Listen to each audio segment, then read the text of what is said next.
As we get started, one of the things I like to do, and one of the things I do every single morning, is just spend a little bit of time in meditation and just to center myself and kind of get present to what is going on. One of the things that I like to do is I like to light a candle. Nothing actually special about this specific candle, but it is such a strong reminder for me of the presence of the divine, of the infinite, that is with each one of us, that is in us, that is us. And so I'm going to light this candle here just as a reminder.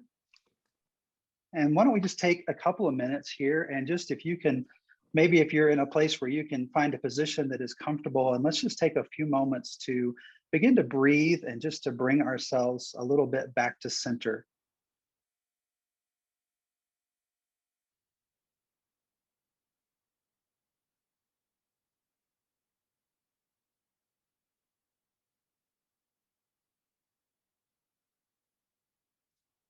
And it's just a time to remember there's a lot that's already gone on this day. And we can set some of that aside because we want to be present to one another and to also to the divine.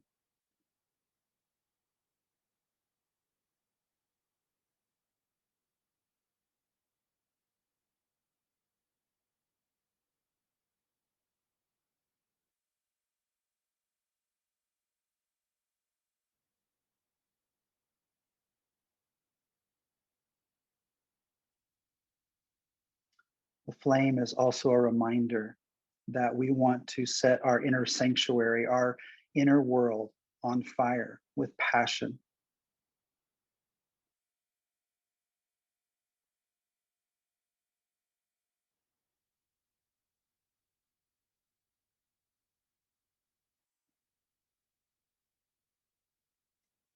And that the flame of our inner life would warm those that are around us.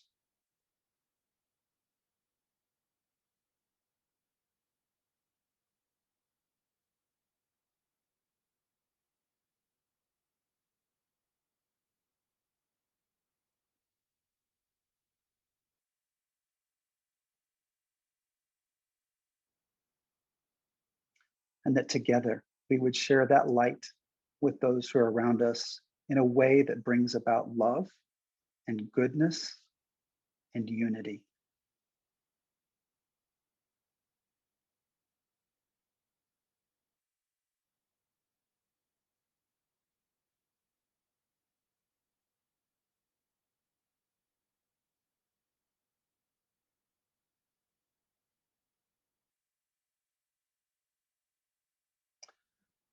Okay, and let's bring our attention back towards one another.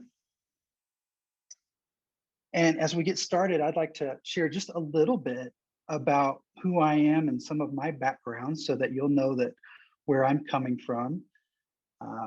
My wife and I, we've been married almost 25 years. This fall, we have 5 young adults in their late teens and early 20s. So we are going through a lot of transition in our life right now. We've lived in South Denver for about 20 years and originally from Oklahoma. I grew up in a Protestant Christian home, and my mom and dad were very faithful church attenders. And so we would be at our church on Sunday mornings, Sunday nights, Wednesday nights, the occasional revival services that would happen on Thursday nights, Friday nights, and Saturday nights. And church, in some ways, kind of started to feel like a second home for me. I got really good at navigating church life and kind of knew how to act and the things to say. And in some ways was the maybe go-to kid in the Sunday school class. I'd be the one with my hand up, answering the questions, and would get to help out with the puppet show or the flannel graph. If any of you grew up in Sunday school, you might know what that insider language was. But, you know, church was just a very normal part of our life. We started going to, I think it was when I was young, a Methodist church. We then switched over to a Baptist church. Then other insider language, my mom went off and found the Spirit. And so we started going to a Pentecostal charismatic church for a while. and then also to a non-denominational church. So my theology is quite a mess with the background that I have. My wife and I, we met in a religious organization, a campus ministry at our college. And when we got married, we continued to be very involved in our church. We went to a Baptist church for a little while and then a non-denominational church. And then I went to seminary, to a Christian seminary, and got my master's in spiritual formation and soul care, which is about helping people grow and navigate the journey. And also became adjunct faculty at that seminary for a little while, and went to work for a very large non-denominational community church as their spiritual formation and adult ministries pastor. And I spent 14 years working there, overseeing things like workshops and conferences and Bible studies or small groups, all the different ministries, doing pastoral counseling, marriages, weddings, funerals, and doing some of the preaching. And I think, as anyone I've ever talked with that's been associated with organized religion, as I look back on my journey, there were lots of amazing highs and some horrible lows. A lot of pain that is associated with the church or those in the church. And my wife and I, we came to a place in our journey where the church was really that we were attending was no longer working for us. And to be honest with you, the church had not changed. They had stayed true to who they were and what they were about. But probably a longer story for a different day is my wife and I went through a lot of transformation and began just to really question things that we believed, things that we wanted to be about. And these things did not reconcile well with our church. And we just came to this place where church was no longer working. And it was time to figure out what was next.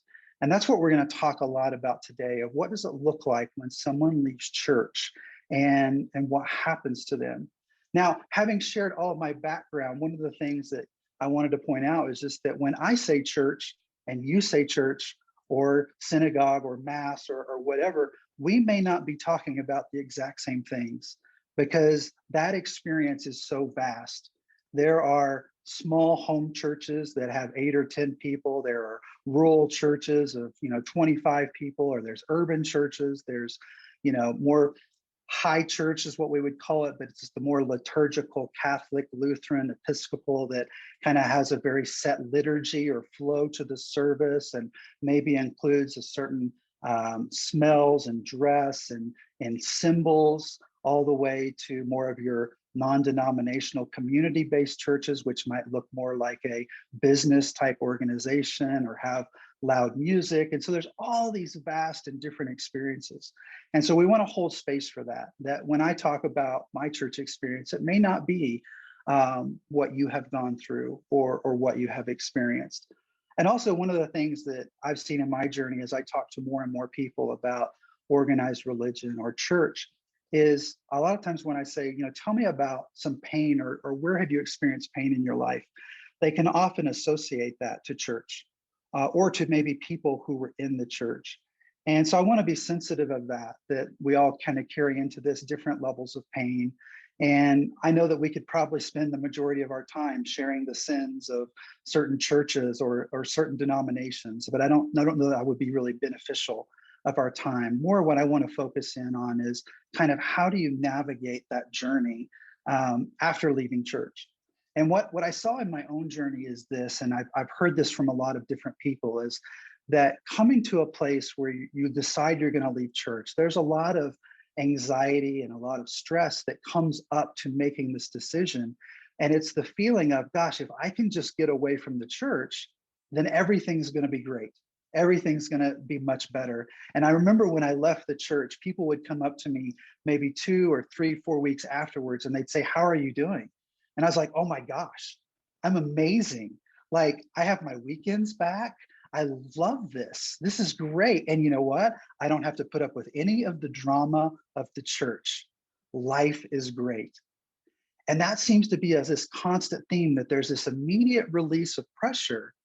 But then all of a sudden, similar to maybe the honeymoon phase of a relationship, is that real life begins to set in.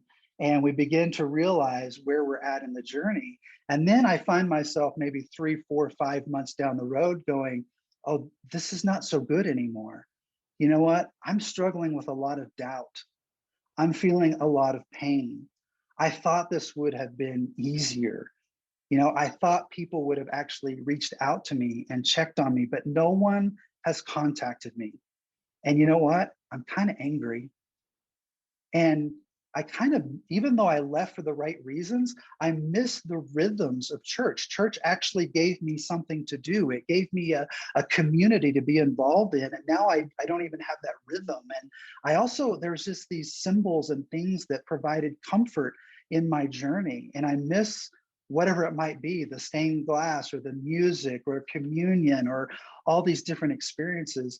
And we sit there and we're kind of in this place where all of these doubts and these fears begin to stir. And I've talked to more and more people, and they're like, yeah, I left church and it was great. And then all of a sudden, it was really, really hard. And one of the things that we find is that after leaving church, we often enter this place in the spiritual journey that for this talk, we're just going to call it the wilderness. And in the wilderness is a place where basically the terrain of our life has shifted, and what was familiar is no longer familiar. And we try to make sense of things, but we're not able to make sense of things. And what is crazy is sometimes the spiritual practices that we used to engage in that gave us lots of comfort and peace, they're no longer providing comfort and peace. And we began to struggle with, where am I at? I can't make sense. What is going on?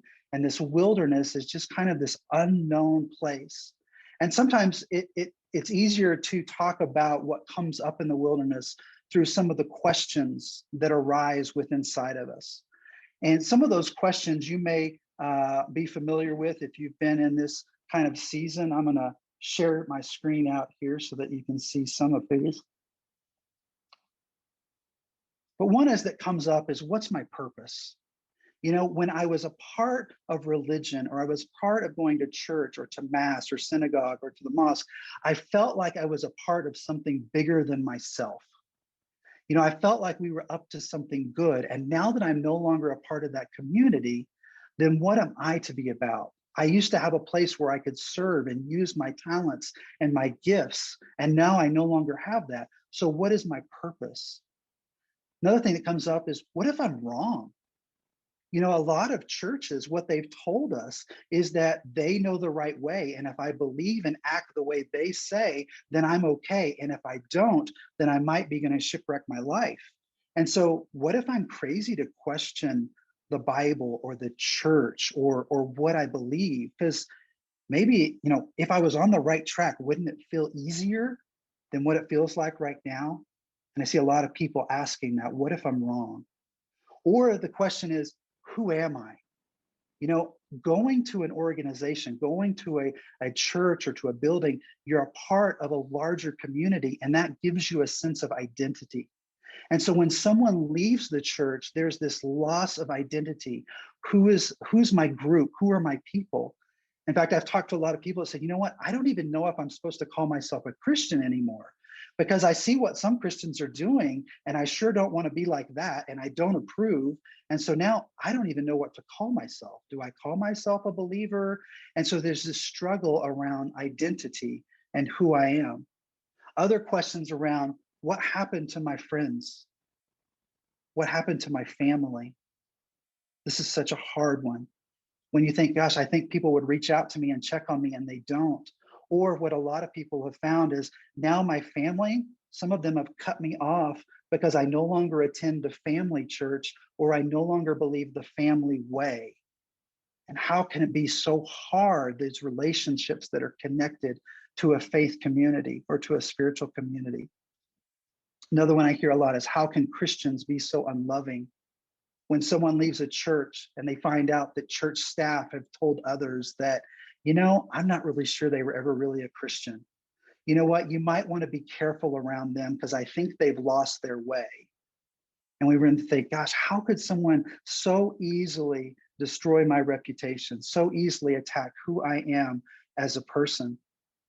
Another question that comes up a lot is this: what do I do with my sense of longing for the familiar or a sense of the sacred?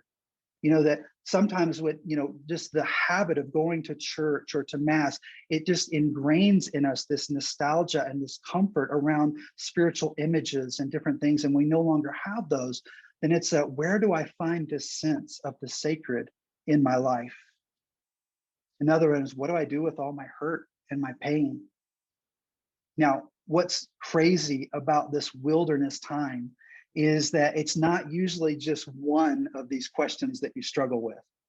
If you've been in the wilderness, it's usually multiple of them, and sometimes it's all of them, because you're starting to wonder, well, gosh, where are my friends and my family, and why do I believe, and why am I struggling, and why am I doubting, and where do I serve and use my gifts, and what is my purpose? And this wilderness just has this stirring of all of these different questions that begin to arise. Now, one of the things that we know is that every single person's journey is 100% unique to them. There are no dittos among souls. Your soul is 100% unique unto you. But even though we're all 100% unique, there are things that we share in common in the journey. There are places that we end up in the journey that others have ended up and have tried to describe and bring life to. And I want to spend a few minutes and look at what some other religions and spiritualities and mystics, how they've tried to define this. And now this may feel just a little bit heady, but try to hang with me, because there's something really I want you to see in all of this. And when we talk about the spiritual journey, there's people who have put together these ideas of spiritual journey maps or phases to the journey. So one of them you might be familiar with if maybe you've studied any of mythology, or if you're interested in story, and maybe you've encountered the work of Joseph Campbell and the hero's journey, which is a great journey map that kind of encompasses every story that's probably ever been told. And there's multiple phases in the hero's journey, but three of the major ones are this: is first, there's this call to adventure, the departure from normal life. There's a inciting event, and that moves the hero into the wilderness, which is the next phase, the initiation phase, where they begin to confront their fears, confronting trials, different stories that might be dragons or different things, but ultimately it's inner fear that they struggle with. And then when they emerge from the wilderness, they return, and the hero comes back to the community with new stories of life and of gifts for other people. And so in the hero's journey, we see the middle phase is this wilderness. In indigenous spirituality and some of native spiritualities, we'll see a rhythm of day, night, and sunrise. And the night phase is when life becomes dark, when it's harder to travel, when it's easy to get tripped up, when it's easy to lose our way. And the wilderness is this night phase. Or in some indigenous spiritualities, we'll see the rhythms connected to nature of summer, fall, winter, and spring. And the wilderness fall is in the fall and the winter, when things begin to grow cold and dormant, and it's hard to see growth. In Christian spirituality, we'll often talk about the phases of life, death, and resurrection. And the wilderness is the death phase, where things feel like they're completely falling apart and coming to an end. But then we realize that death brings a way for new life and for new growth, for the resurrection. Some of the mystical writers would talk about the ideas of order, disorder, and reorder. And the wilderness is this phase of disorder that brings chaos into our life. And it feels uncertain and it's hard to navigate, but chaos opens the way for creativity and new expansion. One of the things I'm hearing a lot more often as I listen to people's stories or I read stories online is just this idea of people saying my deconstruction phase, or I'm in the middle of deconstruction. And what they're referring to is the idea of construction, deconstruction, and reconstruction.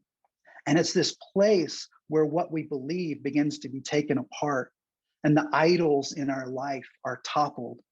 And what's crazy is that really no matter what journey maps we look at, all of them in some way or another include this idea of a place where we come in the journey and we begin to get lost and things don't make sense. And it feels like, the foundation of our life is beginning to crumble. And you wonder, okay, Jason, why are you sharing all of this with us? All right, well, here's what I want you to see. When I enter the wilderness, here's what I think. I think I'm alone. I think I'm alone. And the next thing I think is I'm crazy.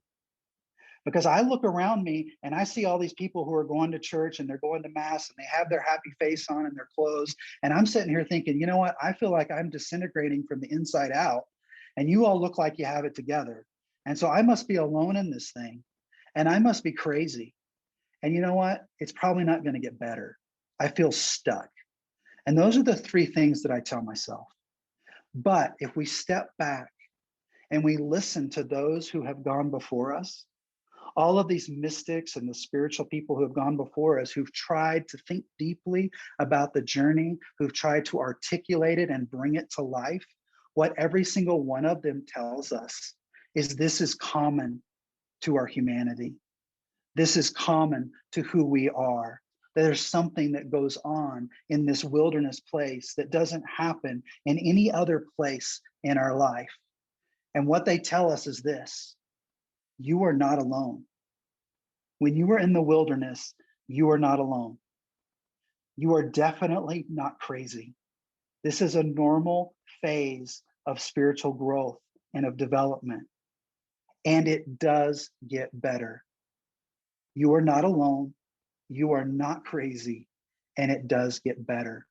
That's why I think it's important to look at these journey models and to see what they have for us. And those are the three things that I want us to hold on to as we continue this talk about what the wilderness looks like, is knowing that if you're in the wilderness or you know someone who's in the wilderness, it's key to understand that you're not alone. You are not crazy.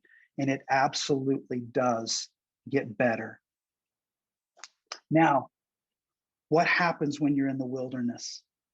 Well, number one, the first thing that happens is it's completely disorienting. It's this place where I've already talked about, we long to make sense of it. We want to control it.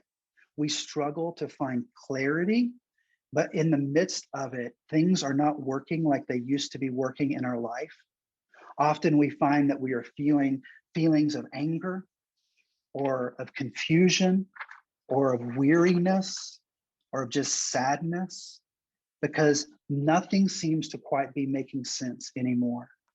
And not only is the wilderness disorienting, the other thing that you will see that's pretty common is this idea of being disillusioned with self or with others, or possibly with God or the divine, or maybe all three of them. It's a place where a lot of people say, gosh, I thought I knew God, but now I don't even understand. I thought God would have shown up by now. I thought God would have provided for me. I thought God would have comforted me. I thought God would have done, and you can fill in the blank, but there's this disillusionment with who God is. Or it's also a place of disillusionment with others. I thought they would have reached out. I thought they would have cared about me. Or I thought that when I confronted them, they would have changed. I thought they would have been there. Or a lot of times what it comes back to is just this idea of disillusionment with self, where we'll begin to say, you know what? I thought I would have had life figured out by now. I'm so far down the road. I thought I would be more mature, or I thought I could understand, or I could control or make it all work out, and it's not working out. Or maybe I was just crazy for going to church, or was all that time spent there a waste? And there's this disillusionment that begins to happen. And so there's a lot of things that go on in this wilderness that are very disorienting. They're very upsetting. And what happens is, I think for me especially, I am 100% committed to my comfort. I am absolutely committed to my comfort. And I don't want to be in the wilderness. And so there's some temptations that we have to be aware of. That when we're in the wilderness, the number one temptation is this, is we begin to write a victim story. begin to say things like, why is life against me? Why can't I get a break? Why me? Now, I don't want to make light of this because a lot of people coming out of church are experiencing significant amounts of pain, and that pain needs process and time for healing. But we have to be very careful the narrative that we are creating, because when we focus on the victim's story, we begin to create a narrative that is very disempowering. And it's a narrative that is very destructive. And yes, there are hard things that happen in the wilderness, but that does not mean that the universe is against us or out to get us. And so we want to be aware of the temptation to write a victim story. The next thing we want to be aware of is the desire to escape. I immediately want to seek relief anytime I find myself in the wilderness. I want out. I don't care how it happens, just get me out. And so one of the temptations is, and that instead of looking at myself and focusing on myself and what's going on inside of me, I begin to focus outward. I'll focus on my business, or I will focus on other people. Maybe I'll focus on family, partner, children, brother, sister, mom, dad, neighbors, coworkers. It doesn't matter. I'll get caught up in their drama, because if I'm in their drama, I don't have to think about my drama, and I can escape. And if that doesn't work, then one of the things that I've seen just talking to others is the idea of just getting really busy. If I can just fill my day up with things to do and be really, really busy, if I'm externally busy, then I never have the time to actually slow down and to hear what's going on in my own heart and what's going on in my own spirit. So I'm tempted to try to escape. And then when I can't escape, I'm just tempted to distract myself. And so this is kind of the idea of just numbing. I'm just going to try to numb myself so I don't have to think about the struggle that's going on. And so for me, I just want to turn to food and just eat whatever feels good. And for some, it may be shopping or whatever it might be your numbing choice, or social media. Just sit there and just scroll, or entertainment. I mean, I can't tell you how many times have I binge watched a show and got through 2 or 3 seasons in a day and a half, just because I wanted to distract myself. And so when we're in this wilderness place, there's these temptations to write this victim story, to want to escape and to want to distract ourselves. Now, bear with me for a minute here, because this is hard, but it's true. I want desperately to get out of the wilderness, but the only way out of the wilderness is to go through the wilderness. We don't get to just skip it and say, you know what, I'm going to take a pass this time. I don't want to have to deal with doubt. I don't want to have to deal with pain or struggle. But the only way to go through or get out is to go through. Now, often we look at the wilderness as this place to be avoided, but there are actually gifts for us. There are treasures for us in the wilderness if we want to embrace it and be open to what it might have for us. See, the wilderness is this place where it begins to strip us of our false self, of our false beliefs. It begins to change how we view God and the divine, the infinite, the presence. And it begins to uncover treasures that are inside our soul that we never knew were there. But this wilderness begins to unearth them, because the phases of the dark night or of death, they bring forth new life. They create space for expansion and for growth. And it sounds very counterintuitive to say that the wilderness is a place of transformation. It's a place where the divine can do what really can only happen in the wilderness, doesn't happen in any other place, even though it's horrifically uncomfortable and a place that we would rather not find ourselves in. So the challenge is to begin to see the wilderness differently, instead of when we see it happening in our life as something that we want to run away from, but as something that we want to sit with.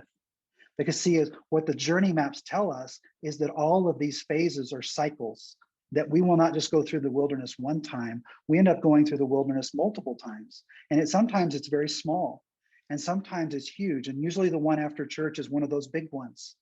But we're going to go through this phase multiple times as it continues to bring forth the treasures that are within our soul. and to begin to look at this wilderness as this is a place where I can actually grow, to come to the place where we can actually say, you know what? This feels like death. This feels like darkness. This feels like night. But even in this is the presence of the divine. Even in this is goodness and love. So if you find yourself in this wilderness place, or you maybe know someone who's in the wilderness place, we could probably spend just days and days and many sessions on different ideas of navigating it. But I want to give you four. I want to give you four that seem to be pretty common in the journey of navigating this wilderness place. Very first one is this: the wilderness is exhausting. When you're in the wilderness, there is physical weariness, spiritual and emotional, psychological exhaustion. And be very, very kind to yourself. Extend bucket loads of grace to who you are. I find so many people who will say, you know, I should be further down the road. I should be able to handle this. I should be more mature. I shouldn't be so tired. And that is very counterproductive. You've got to stop shooting on yourself. You've got to give yourself grace. You've got to give yourself lots of love in this place and learn to love yourself well. What do you need physically, spiritually, mentally, emotionally in this place? And then to lean into that. Sometimes the most spiritual thing that we can do is rest, or to take a nap, or to take care of the physical body. So it's, again, this place where when we're in the wilderness, we need to be very aware of what our life and our body and our spirit needs, and to be kind to ourselves. The next one is that it's very easy to become enclosed on ourselves, to become negative, to write that victim story. But that victim story is very disempowering. And it's embracing this idea of gratitude. Gratitude is a powerful value, emotion, characteristic, practice that helps us to hold on to hope. Now, when we're in the wilderness, gratitude can be hard to hold on to. And a lot of times it's just simple, small sightings. Where do you see little glimpses of love or of life, and to name it and to call it out? The next place in the journey that a practice that helps in the journey is this: practicing empowered listening. So one of the temptations, like I've already mentioned, is to say, why me? That's a very disempowered question to present to the divine or to the universe or to yourself. But to practice empowered listening is a way that we begin to try to understand, and we begin to discern what is going on inside of our life and what our life needs. And this would be asking and sitting with questions like this: what do I need in my life right now? What is the divine seeking to unfold as my life? What is stirring inside of me? What do I need to give attention to? Now, this is a hard one, but if my current circumstances didn't change, if what I'm going through doesn't change, what needs to emerge inside of me to experience peace? Do I need more strength, more love, more patience, more compassion, more resilience? What is it? What needs to emerge inside of me to find peace in this place? Or another hard one: what do I need to let go of to be free, to be my authentic self? See, as we begin to practice empowered listening, as we begin to pose these kinds of questions to the divine that is within us, then these things begin to bubble up. We begin to experience the divine in this place. Now, fourth one: affirming your true self and a better story. It's so easy when we're in the wilderness to, again, write the victim story of why me, and we begin to forget what is the truth and the reality of who we are. That you did not come into existence out of some kind of brokenness or out of some kind of original sin. You came into existence out of the very goodness of the divine, out of original blessing, that 100% of the divine is in you as your life, and the divine is to be expressed. And it is expressed when you express your life as who you are. When you begin to lean in to your soul and to your spirit, and you share the gifts that God has placed inside of you, this is when God's heaven comes to earth for others to experience and for others to share. And this is what is so easy for us to forget. And every single day, I have to get up and I have to remind myself that the divine is not only all around me, but the divine is in me. The divine is as me. The divine is working through me for the good of all creation and for others. Now, imagine with me for a moment if you got up every single day and you began to fill your thoughts with those kinds of ideas. That the spirit, the presence of the infinite wants to express itself through your life as you. That every single opportunity of your day is an opportunity to see the divine. It's an opportunity to experience the divine. It is an opportunity to share the divine and love with those that you come into interaction with. See, this is what begins to change the wilderness into the next season of growth. This is what brings about change in our own life and change in those around us when we begin to live out of our true identity, when we begin to live out of our true self, and we live out of a better story. Now, let's recap really quick. Where have we been? The spirit, the infinite, the divine, the presence, God, whatever name you want to use, trusted you so much that it has placed 100% inside of you, of its goodness, its grace, its love, its wisdom, its creativity, its compassion, its light, its life, all of this inside of your life, waiting to be expressed as your authentic self. And often in this life, we forget these things and it gets clouded over by many different things. And we enter into the phase of the wilderness where life feels disillusioning. It feels disorienting. We feel like everything is disintegrating from the inside out and we've lost our foundation. And we are tempted to write a victim story, to escape, to distract ourselves. And yet there are gifts inside of this wilderness that we find no other place because it slows us down. It forces us to listen to the spirit inside of us. We begin to hear with ears that are not our physical ears and see with eyes that are not our physical eyes to an unseen realm, to what God and the divine and the infinite is trying to bring forth inside of us. And the challenge is to be kind to yourself, to embrace gratitude and call out life and love wherever you see it, to practice empowered listening, to set and to meditate and see what is stirring inside of your life, what is seeking to come forth, and to affirm your true identity and write a better story. That God is trying to bring forth these gifts inside of you for the good of those around you and for the good of all creation. So let's take a minute and let's just come back to our place of center where you think, spirit or the infinite or the divine, what do you have for me in all of this? It may be something I said, or something I said may spur a whole new thought in you, or it may be completely unrelated to what we're talking about today, or it may just be to sit and remember that you are loved and that you are enough.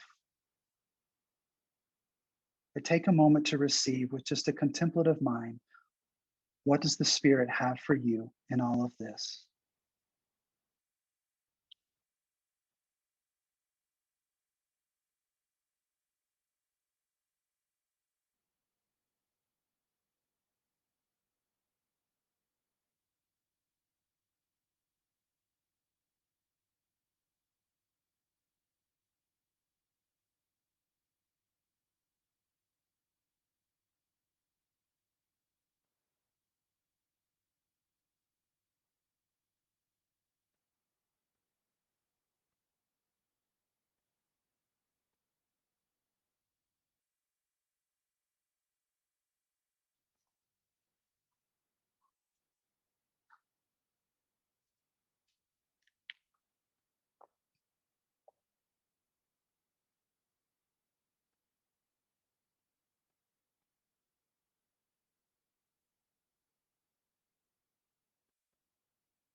Now I bring my attention back to our candle.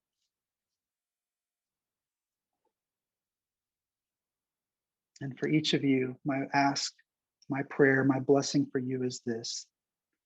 May you see the light that is in all people, and may you reveal the light that is within you.